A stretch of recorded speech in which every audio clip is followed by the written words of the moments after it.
Hey there everyone, it's me, Alpha, here with another Apex Legends video. And today, I'm going to be trying to help y'all easily and comfortably find a main that's for you. Now let's start off with the Legend classes.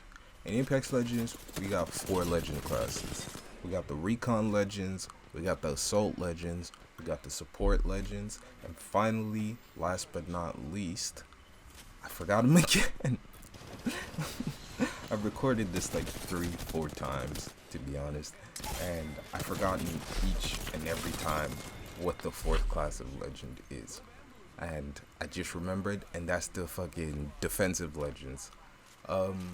Yeah, each class of Legends is special in their own way, but also has, I guess, their own differences.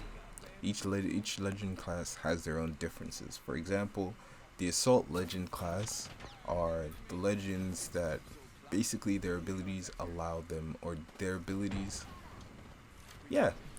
basically allow for them to be more aggressive. Their abilities are implemented towards aggression, basically.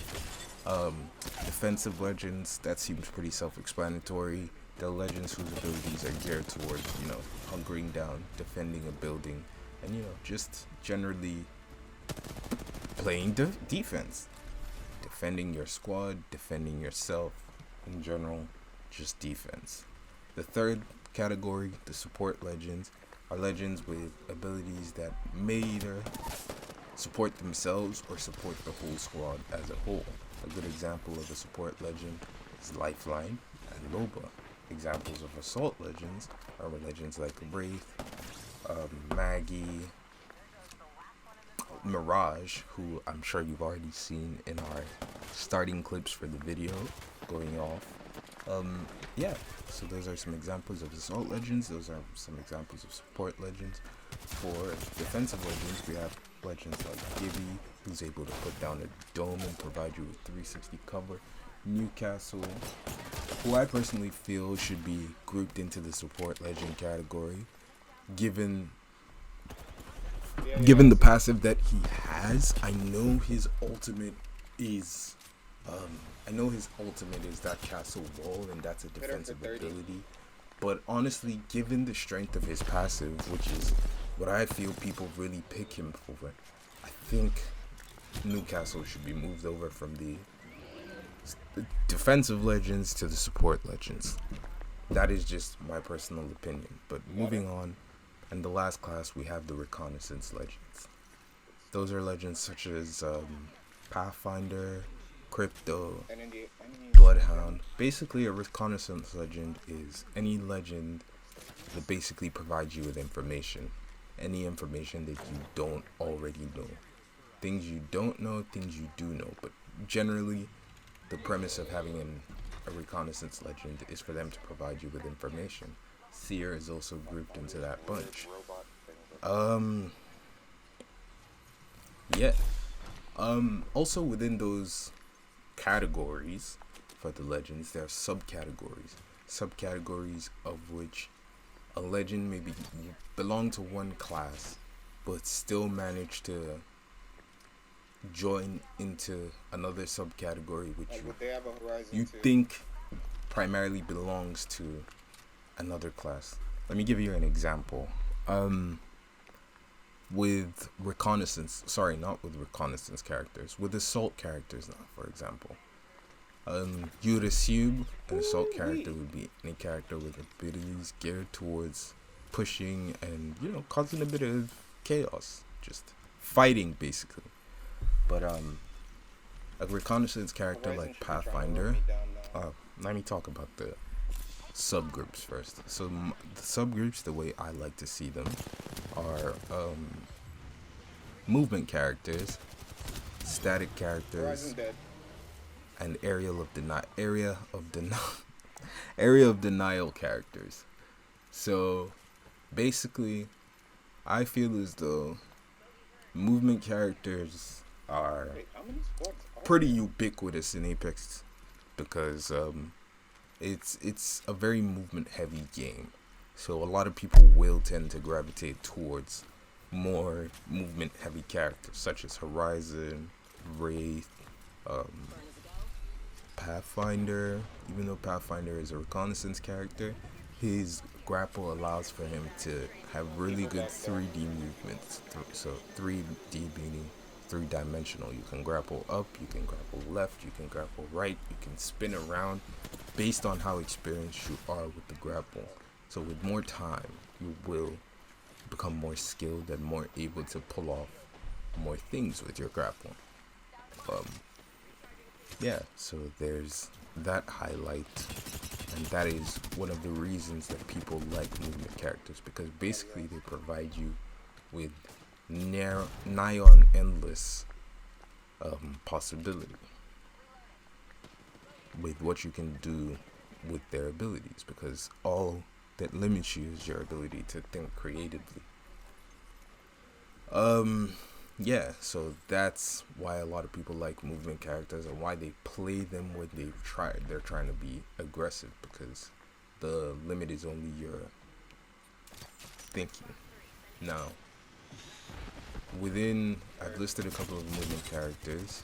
Within those movement characters, or aside from those movement characters, we have the more static characters, such as Watson, Gibraltar, Newcastle to an extent, but not really anymore. Now, static characters will be more likely than not will tend to be defenders, because their abilities are geared towards, sticking in a position, holding down the fort, essentially, which are all things that Gibby, Caustic, and Watson are amazing for.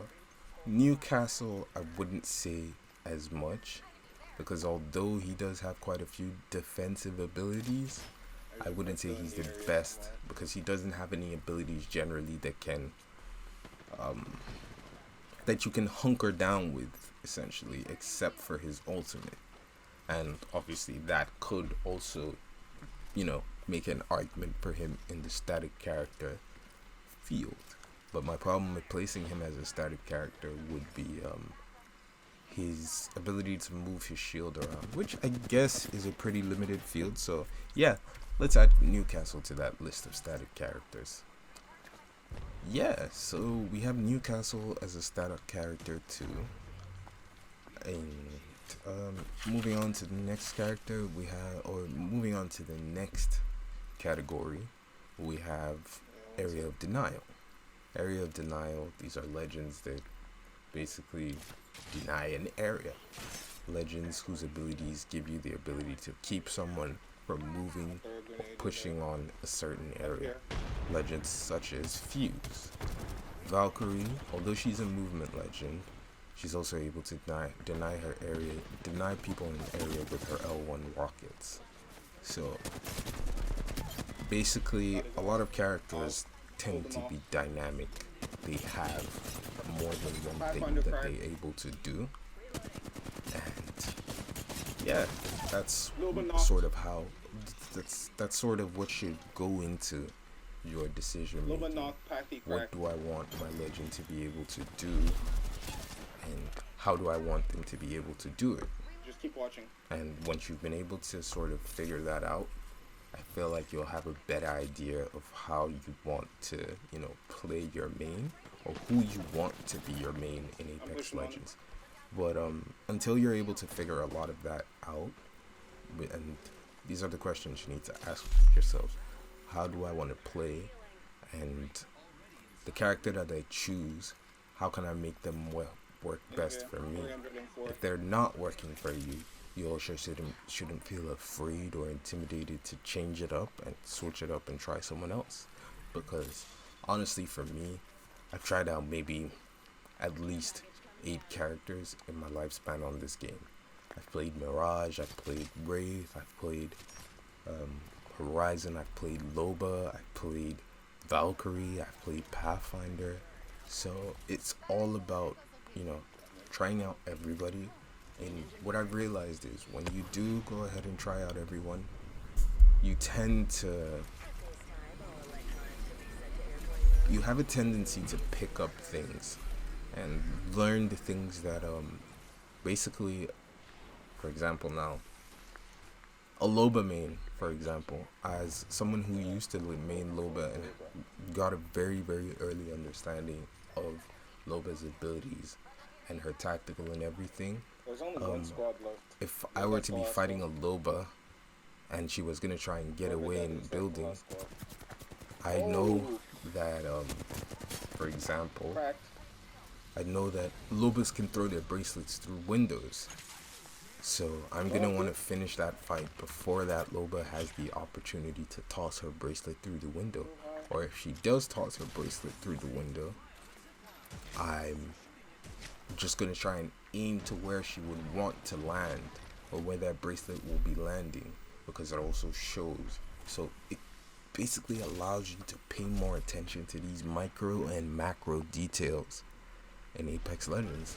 And I think that's something that will greatly help you not only improve in playing your legend, it'll also help you improve in beating other people's legends. And I feel like that's what we're all here for, really. We all want to be able to crush the other guy.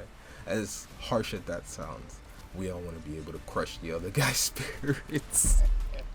So yeah, if you guys have enjoyed this video, you found it informative in any way, shape or form, and you'd like to, say thank you, be sure to leave me a like, leave me a subscription, and leave me a comment. Just let me know how far you made it in. I mean, if you made it this far and you're actually telling me how far you made it in, I appreciate the hell out of you. Thank you very much for stopping by. I will see you in the next one. Have an amazing rest of your day. Bye bye.